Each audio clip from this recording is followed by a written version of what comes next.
Welcome to Yahoo Sports. I'm senior NBA writer Vince Goodwill here with NBA Hall of Famer, six-time champion, all-star NBA at 50, Scottie Pippen. Scottie's here with us on behalf of Digits Bourbon, one of his new business ventures.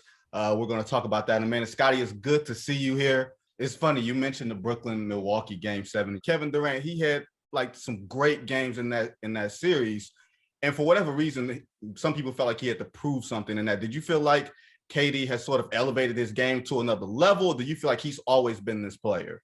Well, I feel like he's always been this player. I mean, I see a lot of the talk now going on about, has he surpassed LeBron James? Has he? Surpassing LeBron James takes a little bit more than an individual's effort. LeBron James is a complete team player who understands team and winning. Has KD gotten to that level yet? He went home. He's got 2 championships and 2 finals MVPs, right? But to say that he's surpassed LeBron, I think he still has some learning to do in terms of what it takes to will a team to victory. And give Brooklyn a lot of credit. They lost Kyrie. James Harden probably was, less than 50%. It just wasn't, seeing the same player, but still, it was a heck of a series and very enjoyable. Well, you brought that heartbreak that has become like a common theme in the NBA playoffs. It's almost like no player, maybe short of Magic Johnson, doesn't have that heartbreak before winning. Do you think this is sort of, even drawing off of your own experience, you think that's critical for a championship team to experience that level of heartbreak, even if you're coming together through free agency and sort of, skipping steps? Do you still think that heartbreak is necessary?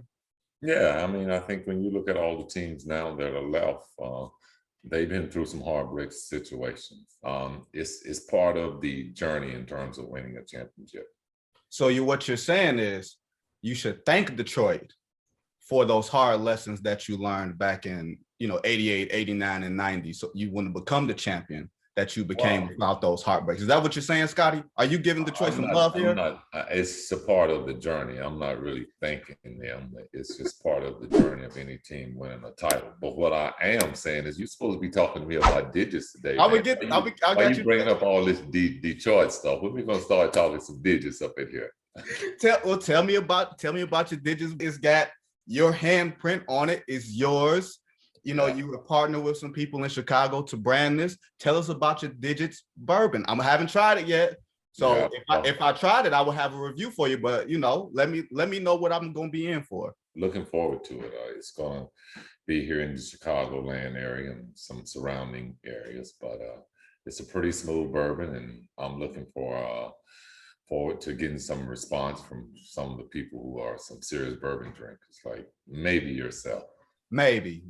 Well, what made you decide to choose this type of venture? Is it, just your roots? Is bourbon your liquor of choice? Had it always been your liquor of choice type of thing? I think it's always been my liquor of choice. One of my business partners sort of came up with the idea of saying, hey, you should start your own bourbon. And, from there, it's been a 365-day journey, but we've made steps in progress every single step of the way.